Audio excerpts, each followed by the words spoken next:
Hai bos, apa kabar? Ketemu lagi dengan saya, Fendi Arta.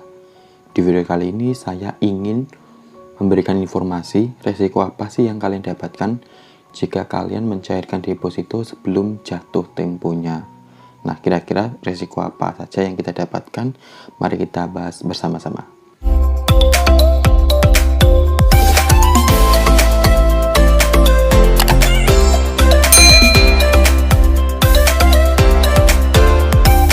Resiko yang pertama adalah jika kalian mencairkan deposito sebelum jatuh tempo adalah kalian akan mendapatkan denda atau penalti dari pihak bank. Nah, kenapa pihak bank bisa mendenda kita? Karena di kesepakatan awal saat kita mengajukan ingin melakukan deposito, tentu kita dikasih pilihan tenor berapa yang kita pilih. Ada yang 1 bulan, 3 bulan, 6 bulan, dan juga 12 bulan. Apa maksud dari kalian diberikan tenor ini ya? Jadi kalian bisa mengira-ngira kira-kira kebutuhan kalian untuk mencairkan deposito kalian.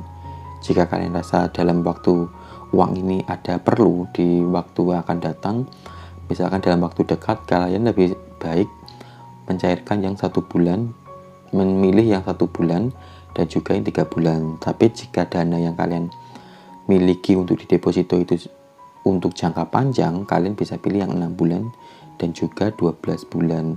Karena jika kalian mengambilnya sebelum jatuh tempo, jadi misalkan kalian pilih 3 bulan, ternyata di bulan kedua kalian ada keperluan, otomatis kalian nanti akan dapatkan penalti.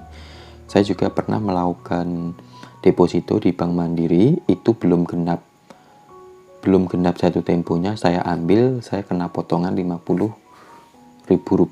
Jadi dana kita itu nanti akan otomatis dana pokok kita yang misalkan kemarin saya deposito yang 1.500.000 di Bank Mandiri, saya ngambil sebelum jatuh tempo, ternyata saya dapat potongan, ada denda atau penalti sebesar 50. Jadi saya dapatnya kemarin cuma 1.450.000. Itu resiko yang pertama. Resiko yang kedua adalah kalian tidak akan mendapatkan bunga berjangka. Ini tentu saja diterapkan di beberapa bank, tapi tidak semua bank menerapkannya. Itu ya. Jadi yang kalian harus pastikan adalah sebelum kalian membuka deposito, kalian tanyakan dulu syaratnya apa, terus nanti misalkan kalian ngambilnya sebelum jatuh tempo itu ada risikonya apa enggak. Nah, resiko ini biasanya dipakai oleh pihak-pihak bank, gitu ya. Karena biasanya dari pihak bank itu dana yang kalian depositokan itu nanti akan dikelola oleh pihak bank. Jadi dana kalian itu nggak membeku di ATM-nya bank, gitu ya. Jadi pihak bank itu memutar. Nah, kalau mereka memutar uangnya itu ternyata kalian misalkan ngambil yang 12 terus dalam waktu 7 bulan atau 8 bulan kalian ngambil, otomatis dana bunga berjangka yang kalian dijanjikan oleh pihak bank itu tidak cair.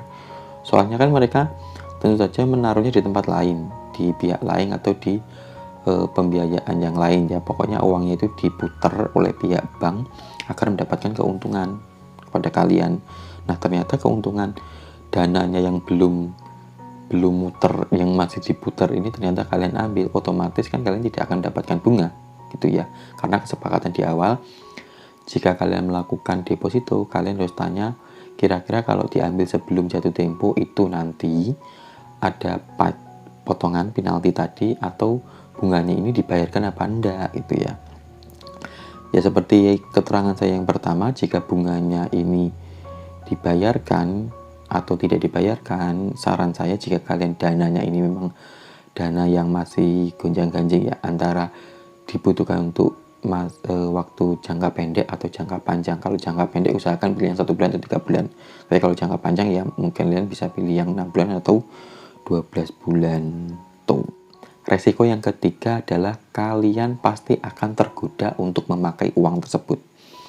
Misalkan kalian ada keinginan untuk membeli sesuatu, misalkan ada produk HP baru. Nah, ternyata kalian kok mengincar produk ini padahal dana yang kalian depositokan itu jatuh temponya masih 2 bulan lagi. Nah, kan repot. Nah, kalau kalian yang mengambilnya, otomatis kalian mengambil deposito itu, kalian dapat kena penalti, kena pajak, kena denda, terus bunga yang kalian depositokan itu tidak dapat, lalu kalian pasti uang yang kalian depositokan ini otomatis akan terpakai berkurang untuk membeli kebutuhan yang kalian rasa sebenarnya kebutuhan itu tidak begitu mendesak. Kebutuhan mendesak itu seperti kebutuhan biaya pendidikan, terus biaya rumah sakit, kesehatan, itu kan kebutuhan-kebutuhan yang tidak terduga dan sangat mendesak. Nah, kalau ingin membeli HP baru atau motor baru atau barang-barang yang lain, itu kan tentu saja bukan suatu kebutuhan yang mendesak. Nah, saran saya jika kalian ingin melakukan deposito, kalian harus pikir matang-matang dulu. Apakah dana ini ada perlu, maksud saya ada kebutuhan yang mendesak untuk menggunakan dana ini atau tidak. Misalkan tidak ada, ya kalian bisa depositokan. Tapi misalkan ada, kalian pikir lagi, kalian depositokan itu sebesar berapa. Itu jadi agar dana yang kalian simpan di bank di deposito ini tetap aman sampai jatuh tempo gitu ya. Tipsnya adalah usahakan sebelum mengambil deposito atau kalian ingin melakukan deposito, kalian lihat dulu apakah ada penalti jika mengambil sebelum jatuh tempo, dan yang kedua apakah dana yang bunga yang kalian dapatkan kelak itu nanti bisa kalian dapatkan atau tidak jika kalian mengambilnya sebelum jatuh tempo. Itu hal yang perlu kalian tanyakan ke pihak bank selain berapa bunga yang ditawarkan dan keuntungan yang kalian dapatkan gitu ya. Mungkin video singkat saya ini sedikit bisa memberikan pencerahan kepada kalian sebelum mengambil deposito. Saya tidak bermaksud mengajak kalian untuk melakukan deposito ya. Saya cuma ingin berbagi pengetahuan saja agar kalian lebih paham lagi tentang deposito. Jika kalian rasa video ini bermanfaat, jangan lupa kalian share ke teman-teman kalian agar video ini bisa memberikan manfaat lagi ke lebih banyak orang. Oke, terima kasih.